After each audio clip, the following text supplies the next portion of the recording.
वारकरी साहित्य परिषद पुणे यांचा 12वा वर्धापन दिन धानोरी येथे डॉक्टर बाबासाहेब आंबेडकर सभागृहात नुकताच मोठ्या उत्साहात आणि चैतन्यात साजरा करण्यात आला. 89व्या साहित्य संमेलनाचे अध्यक्ष डॉक्टर श्रीपाल सबनीस हे या सोहळ्याच्या अध्यक्षस्थानी होते. संत तुकाराम महाराजांचे 10वे वंशज हरिभक्त पारायण संभाजी महाराज मोरे यांच्या आकाशा एवढा या संत तुकाराम महाराजांच्या जीवनावरील कादंबरीचे प्रकाशन ज्येष्ठ साहित्यिक डॉक्टर श्रीपाल सबनीस यांच्या हस्ते यावेळी करण्यात आले.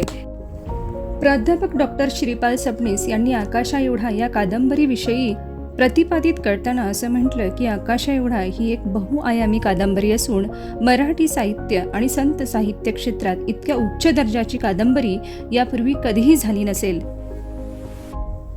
त्याचबरोबर त्यांनी हरिभक्त पारायण प्रशांत महाराज मोरे यांच्या संघटन कौशल्याचे कौतुकही केले. त्यातली भूमिका, त्यातला भाव आणि त्यातलं दलित भाषा हे मला अत्यंत महत्त्वाचं वाटलं. मराठी साहित्यामध्ये आजपर्यंतच्या संबंध कादंबऱ्यामध्ये दुसरं पुस्तक झालेलं नाही. अनेकांनी तुकारामावरती लिहिल्या, जिजाबाईवरती लिहिल्या, कान्होबावरती लिहिल्या, पण या कादंबऱ्या इतक्या महत्त्वाच्या वाटल्या नाही. इतकं महत्त्वाचं काम संभाजी महाराजांनी केलेलं आहे. हा कार्यक्रम खरं म्हणजे सगळ्या बहुआयामी कार्यक्रम आपण ओवाळी आपल्या संस्कृतीच्या प्रमाणे आपण ओवाळलं, पाहुण्यांचं ओवाळलं केलं. आपण दिंडीमध्ये नाचलात आणि नाचाच्या संबंध नादामध्ये काल मृदंगाच्या गजरामध्ये आपण. या सोहळ्याला ग्रंथदिंडीने मोठ्या भक्तिमय वातावरणात सुरुवात झाली.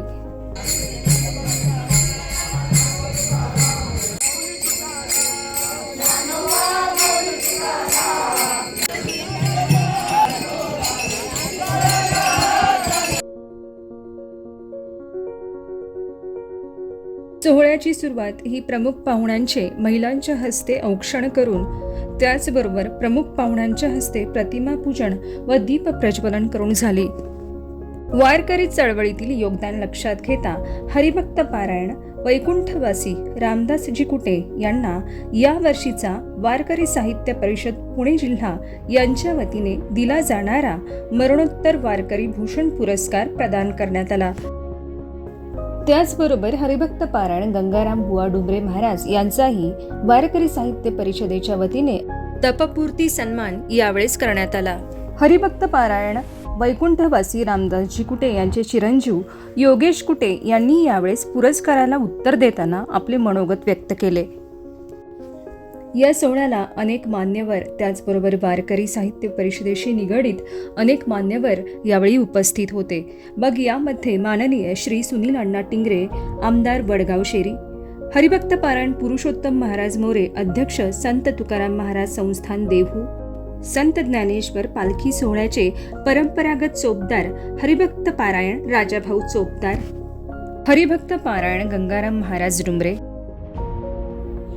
वारकरी साहित्य परिषदेचे पुणे जिल्हा अध्यक्ष आणि त्याचबरोबर संत तुकाराम महाराजांचे 11वे वंशज हरिभक्त पारायण प्रशांत महाराज मोरे, हरिभक्त पारायण संजय पुंडरे पाटील महाराष्ट्र कार्यकारिणी सदस्य, वारकरी साहित्य परिषदेचे कार्याध्यक्ष हरिभक्त पारायण विठ्ठल अण्णा भापकर, वारकरी साहित्य परिषदेच्या पुणे जिल्हा अध्यक्ष हरिभक्त पारायण गोदावरीताई काळे आणि सचिव हरिभक्त पारायण लक्ष्मण शेठ शेरकर, हवेली तालुका कार्याध्यक्ष पांडुरंग अण्णा घुले. भाऊबीजेच्या निमित्तानं यावेळेस महिलांसाठी खास लकी ड्रॉ आयोजित करण्यात आला होता. यामध्ये काही महिलांना साड्याही भेट मिळाल्या. पुणे जिल्हा परिसरातून आलेल्या 20 पेक्षा जास्त भजनी मंडळांचाही यावेळेस विशेष सत्कार करण्यात आला. या संपूर्ण सोहळ्याचे सूत्रसंचालन केले ते म्हणजे हरिभक्त पारायण मोहन महाराज मगर हवेली तालुका अध्यक्ष वारकरी साहित्य परिषद यांनी. तर आभार मानले सचिव हरिभक्त पारायण लक्ष्मण शेठ शेरकर यांनी. हा सोहळा यशस्वी करण्यासाठी अनेक जणांचे मुख्यत्वे करून योगदान लाभले.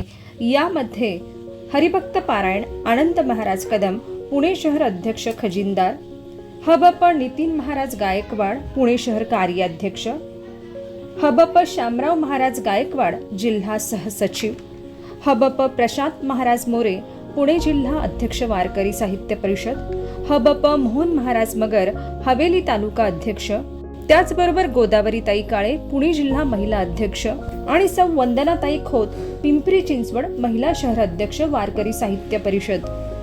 वारकरी साहित्य परिषद नेहमी समाज हितासाठी अनेक अभिनव उपक्रम राबवताना दिसते.